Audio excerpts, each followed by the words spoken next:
Pour investir en crypto, est-ce que tu savais qu'il existait deux façons complètement différentes d'investir? Parce que la plupart des personnes n'en connaissent qu'une seule. Ouvrir un compte sur une application, déposer de l'argent et acheter du Bitcoin ou d'autres cryptos en quelques clics. Sauf que cette méthode a un défaut majeur. Et l'histoire de la crypto l'a prouvé plusieurs fois de façon très brutale, avec des milliards de dollars perdus par des utilisateurs qui pensaient que leur argent était en sécurité. Et donc dans cette vidéo, on va comprendre les deux méthodes et on va voir la deuxième en détail, celle qui te laisse le contrôle total sur ton argent. Et je vais te montrer concrètement, étape par étape, comment investir via un DEX, donc un échange est décentralisé. On va aussi parler d'une plateforme hybride AlphaX avec qui cette vidéo est réalisée en collaboration commerciale. Donc c'est une plateforme avec zéro frais de trading, pas de vérification d'identité à l'inscription et en ce moment 200 $ de bonus de bienvenue pour les nouveaux inscrits et cela via son téléphone. Donc je te montrerai l'inscription en direct à l'écran, de la création du compte jusqu'au premier trade. Et comme toujours, je parlerai bien évidemment aussi des risques et des bons réflexes parce qu'une vidéo qui ne parle que des avantages n'est pas une vidéo complète. Donc premièrement, on va comprendre en détail la différence entre un CEX, un échange centralisé, et un DEX, un échange décentralisé. Puis comment investir concrètement via un DEX étape par étape. Donc je vais te présenter un DEX en détail, son inscription pas à pas, ses récompenses, ses outils. Et on terminera par les bons réflexes à avoir et les questions que tout le monde se pose avant de se lancer. Donc partie 1, CEX contre DEX, l'essentiel en 2 minutes. Donc un CEX, C-E-X, c'est un échange centralisé, Centralized Exchange. C'est une entreprise qui gère tout à ta place. Tu crées ton compte, tu passes une vérification d'identité, le fameux KYC, tu déposes des euros et c'est elle qui détient réellement tes cryptos en coulisses. Toi, tu vois un solde sur ton écran, mais tu ne détiens pas les clés privées. Et détenir les clés privées, c'est avoir le vrai contrôle sur les fonds. Donc cette méthode est simple, c'est liquide, il y a un support client, mais il faut bien retenir cette phrase en crypto, not your keys, not your coins. Si la plateforme se fait pirater ou fait faillite comme MTGOX en 2014 ou FTX en 2022, ton solde à l'écran ne vaut plus rien. Parce que tu n'as jamais eu la main sur la clé qui contrôle réellement tes fonds. Alors qu'un DEX, c'est un échange décentralisé. Ici, aucune entreprise ne détient tes fonds. Tu connectes ton propre wallet comme MetaMask et les échanges se font directement sur la blockchain via des contrats intelligents. Des programmes automatisés qui exécutent la transaction sans intermédiaire. Résultat, tu as un contrôle total sur tes actifs, tu n'as pas de vérification d'identité et tu as un accès à quasiment tous les champs existants,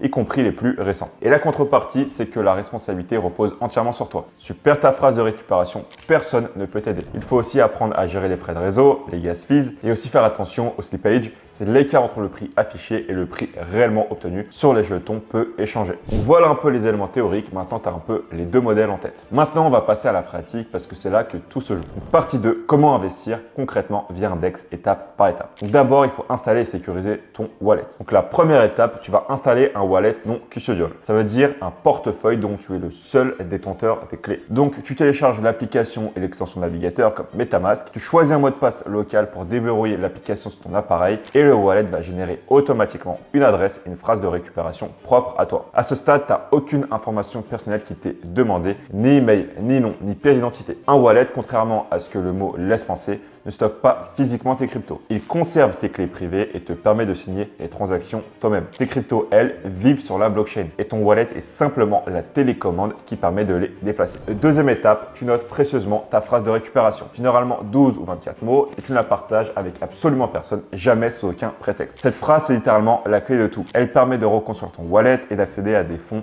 depuis n'importe quel appareil. L'idéal, c'est de l'écrire à la main sur un papier, voire 2 copies stockées à 2 endroits différents plutôt que dans un fichier numérique, une photo sur ton téléphone ou un email. Un fichier numérique peut être piraté, une phrase manuscrite rangée en lieu sûr, beaucoup plus difficilement. Et surtout, garde en tête que jamais un support légitime, une plateforme ou un projet crypto ne te demandera cette phrase. Si quelqu'un te la réclame, c'est une tentative d'arnaque à 100%. Ensuite, troisième étape, tu achètes une première crypto ou tu la reçois d'une autre source. Puis tu l'envoies vers l'adresse de ton wallet. Concrètement, tu copies l'adresse publique affichée dans ton wallet. Tu as une longue suite de caractères qui fonctionne comme un numéro de compte public, tu la colles comme destinataire dans la section retrait de la plateforme d'origine et ensuite tu valides l'envoi. Un conseil important ici, et je pèse mes mots, avant d'envoyer un montant important, fais toujours un premier envoi test avec une petite somme. Par exemple, tu veux transférer 1000 $ de crypto vers ton wallet, commence par envoyer l'équivalent de 10 $ ou 20 $. Attends que la transaction soit confirmée, vérifie que les fonds apparaissent bien dans ton wallet et seulement ensuite envoie le reste. Oui, tu paieras 2 fois des frais de réseau, peut-être quelques dollars supplémentaires, mais une erreur d'adresse sur une blockchain est irréversible. Il n'y a personne pour annuler annuler la transaction après coup. Et ces quelques euros de frais sont la meilleure assurance que tu puisses t'offrir. Quatrième étape, désormais tu vas connecter ton wallet à l'interface du DEX. Donc tu vas sur le site officiel de la plateforme et j'insiste sur le mot officiel parce que les faux sites qui imitent les DEX connus sont l'une des arnaques les plus répandues de l'écosystème. Vérifie l'URL caractère par caractère ou passe par un lien enregistré dans tes favoris. Ensuite, tu cliques sur connecter mon wallet. Ton application s'ouvre pour te demander de confirmer la connexion et une fois validé, le site affiche ton adresse et ton solde disponible pour trader. Cinquième étape, tu passes ton premier échange, ce qu'on appelle un swap. Tu sélectionnes les deux jetons que tu veux échanger. L'interface t'affiche le taux proposé, une estimation du montant que tu vas recevoir, les frais de réseau du moment et le pourcentage de slippage toléré. On va prendre un petit exemple chiffré pour que tout soit plus clair. Tu veux échanger l'équivalent de 500 $ d'une crypto contre une autre et l'interface affiche un slippage toléré de 1%. Ça veut dire que tu acceptes de recevoir au minimum l'équivalent de 495 $ si le prix bouge pendant la validation de ta transaction. Sur un jeton très liquide, l'écart réel sera souvent quasi nul. Mais sur un jeton confidentiel, il peut atteindre ou dépasser le seuil et c'est exactement pour ça qu'il faut vérifier ce paramètre avant de valider. Une fois que tu confirmes, ton wallet t'ouvre une fenêtre de validation finale où tu peux vérifier une dernière fois tous les détails avant de signer. Et c'est cette signature faite depuis ton wallet et nulle part ailleurs qui autorise réellement l'échange sur la blockchain. Et voilà, tu sais utiliser un DEX. Maintenant, on va parler d'une plateforme qui essaie de combiner le meilleur des deux mondes, du monde centralisé et décentralisé. Donc partie 3, AlphaX, la plateforme hybride. Donc comme je te l'ai dit au début de cette vidéo, cette partie est réalisée dans le cadre d'une collaboration commerciale avec AlphaX. Il existe d'autres plateformes de ce type sur le marché et je te présente celle-ci parce que c'est l'une des plus importantes de sa catégorie. Donc pour résumer son positionnement en une phrase, AlphaX combine la sécurité de conservation d'un DEX avec la vitesse et la liquidité d'un SEX sur une seule interface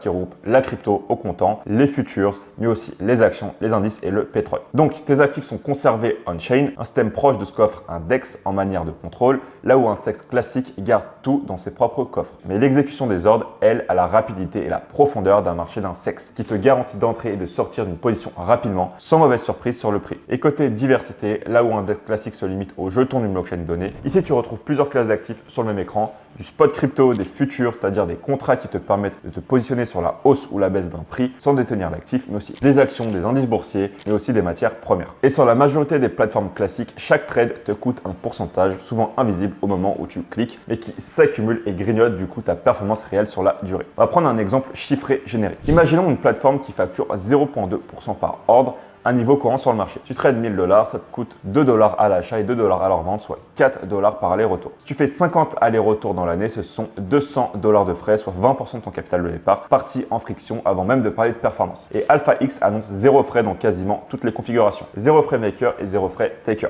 Donc pour comprendre la distinction, un maker place un ordre qui n'est pas exécuté immédiatement. Il ajoute de la liquidité au marché en attendant qu'un autre trader vienne en face. Et un taker, c'est l'inverse. Il exécute tout de suite un ordre déjà présent. Il retire de la liquidité. Habituellement, ces deux profils payent des frais différents, souvent plus élevés pour le taker. Ici, les deux sont annoncés à 0 sur le spot crypto, sur les futurs, même sur les actions, les indices et les matières premières. Un point pour être complet, les retraits en revanche comportent des frais de réseau qui varient selon la crypto et la blockchain choisie. Donc par exemple, si tu souhaites retirer de l'USDT, ça va te coûter 0,15 USDT via BSC, 1 USDT via Ethereum ou 2 USDT via Tron. Pour de l'Ethereum, compte 0.0003 ETH et pour du Solana, 0.0002 Sol. Bien sûr, il y a d'autres frais de retrait selon d'autres cryptos, mais je t'ai fait les principales. Donc, le bon réflexe au moment de retirer, compare les réseaux disponibles, parce que la facture peut varier du simple à plus de 10 fois selon la blockchain choisie. Donc, je vais te montrer maintenant l'inscription complète à l'écran en temps réel pour que tu vois exactement à quoi t'attendre sans coupure. Donc première étape, je m'inscris avec une adresse mail et je te mets le lien pour t'inscrire dans la description de cette vidéo. Dessus, tu n'as pas de formulaire interminable, pas de pièce d'identité envoyée, pas de justificatif de domicile. L'inscription prend une dizaine de secondes. Tu peux aussi te connecter directement avec un wallet si tu en as déjà un, c'est encore plus rapide. Deuxième étape, je vérifie mon numéro de téléphone et c'est cette simple vérification qui débloque le bonus de bienvenue de 200 $, c'est-à-dire un crédit utilisable sur la plateforme plutôt qu'un virement direct sur ton compte bancaire. Et tu vas le voir apparaître directement dans le centre de récompense en quelques secondes. Troisième étape, avant de trader en réel, je vais te montrer le compte démo. C'est un environnement d'entraînement avec des fonds fictifs et honnêtement, si tu débutes, c'est surtout par là que je te conseille de commencer sans exception. Donc là, je vais faire un premier trade fictif devant toi. Donc je vais choisir un actif, je vais regarder le graphique, je définis mon montant, je choisis mon type d'ordre, je valide et là on va voir la position s'ouvrir dans l'interface avec son prix d'entrée, son évolution en temps réel et la possibilité de la clôturer quand je le décide. Tout fonctionne exactement comme en conditions réelles mais sans risquer un centime, ce qui te permet de te familiariser avec l'interface, les types d'ordre et la gestion d'une position avant d'engager ton propre argent. Et pour finir, tu as le centre de récompense où tu suis en temps réel tout ce que tu as débloqué, les paliers qu'il te reste à atteindre et les conditions associées à chaque bonus. Et pour que ce soit parfaitement clair, voici la logique des récompenses palier par palier dans l'ordre où tu peux les débloquer. Donc palier 1, tu vas t'inscrire et tu vérifies ton numéro de téléphone. Là, tu vas recevoir 200 $ de bienvenue. Donc ça, c'est le palier accessible à tout le monde en moins de 1 minute. Palier 2, tu effectues un premier dépôt de 100 $ et là, tu débloques 100 $ supplémentaires. Autrement dit, ton premier dépôt est doublé en valeur de récompense. Palier 3, si tu es un trader actif et que tu atteins 50 000 $ de volume cumulé en futur, tu débloques un bonus additionnel de 400 $. Ce palier s'adresse clairement aux profils qui traitent régulièrement, pas aux débutants qui font 2 ou 3 opérations par mois. Et au total, en cumulant l'ensemble des paliers dans le temps, l'enveloppe de récompense pour les nouveaux utilisateurs peut dépasser les 15 000 $ selon les niveaux d'activité atteints. Au-delà des frais et des bonus, la plateforme met en avant 3 outils qui méritent d'être expliqués simplement. D'abord, on a le copy trading. C'est un système qui te permet de répliquer automatiquement sur ton propre compte les positions prises par un autre trader que tu peux choisir de suivre. Concrètement, si ce trader achète, ton compte aussi achète proportionnellement à ton capital. Exemple, tu alloues 500 $ au suivi d'un trader qui gère 50 000 $. S'il s'engage 10% de son capital sur une position, ton compte engage automatiquement 10% de tes 500 $, soit 50 $ sur la même position. L'intérêt, c'est de profiter de l'expérience d'un trader plus aguerri sans passer tes journées devant les graphiques. Le bon réflexe avant de suivre quelqu'un, c'est regarder son historique sur la durée, pas seulement son dernier mois, et regarde aussi ses pires périodes, ce qu'on appelle le drawdown.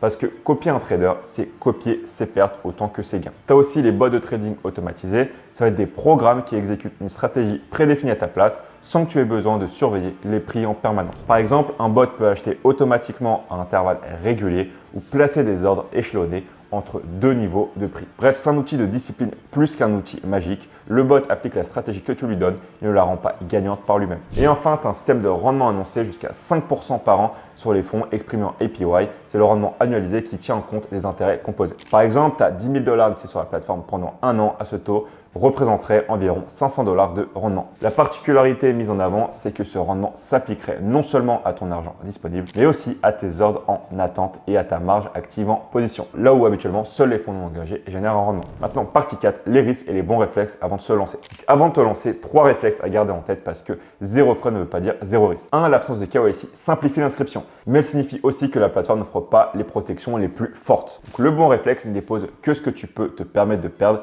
et conserve ton épargne long terme sur des supports adaptés. 2. Certains marchés permettent un levier jusqu'à 500 fois ton capital. À ce niveau, une variation de moins de 1% dans le mauvais sens peut te liquider toute ta position. Donc, si tu débutes, commence sans levier ou avec un levier très faible ou reste sur un compte démo le temps de vraiment comprendre les mécanismes. 3. Les bonus et le rendement de 5% ne sont jamais garantis. Les conditions peuvent évoluer, donc le bon réflexe, considère-les comme un plus, pas comme une stratégie d'investissement centrale. Maintenant, partie 5, les questions que tout le monde se pose. Donc avant de conclure, je vais répondre aux questions qui reviennent le plus souvent sur ce sujet. Première question, est-ce que je dois choisir entre un CEX et DEX ou est-ce que je peux utiliser les deux? Donc tu peux choisir l'un ou l'autre ou tu peux aussi tout à fait utiliser les deux. Et c'est même ce qu'ont fait la plupart des investisseurs expérimentés. Le CEX pour convertir facilement tes euros ou tes dollars en crypto et le DEX ou le wallet personnel pour conserver et échanger en gardant le contrôle. Les deux outils répondent à des besoins différents. Deuxième question, est-ce que je peux retirer directement les 200 $?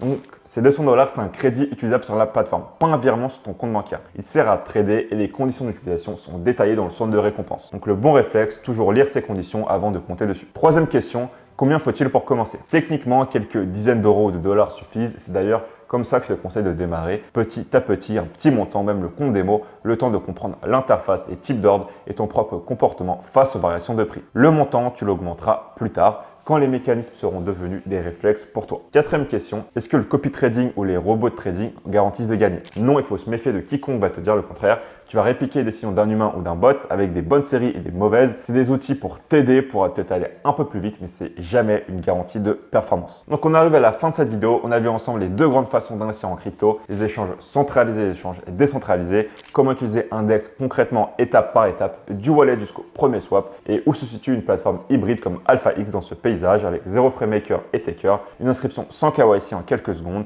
un compte démo pour t'entraîner sans risque avec des outils comme le copy trading et des bots et un système de récompense qui démarre à 200 $ dès la vérification de ton numéro. Donc si tu veux tester la plateforme, inscris-toi via le lien dans la description qui va te permettre de débloquer les 200 $ de bonus de bienvenue. Puis comme je te l'ai dit, tu auras des paliers suivants jusqu'à plus de 15 000 $ de récompense. Donc j'espère cette vidéo un peu différente de d'habitude pour comprendre à investir sur des échanges décentralisés t'aura plu. Si c'est le cas, n'hésite pas à me le dire en commentaire, à liker cette vidéo et on se retrouve très bientôt pour une prochaine vidéo.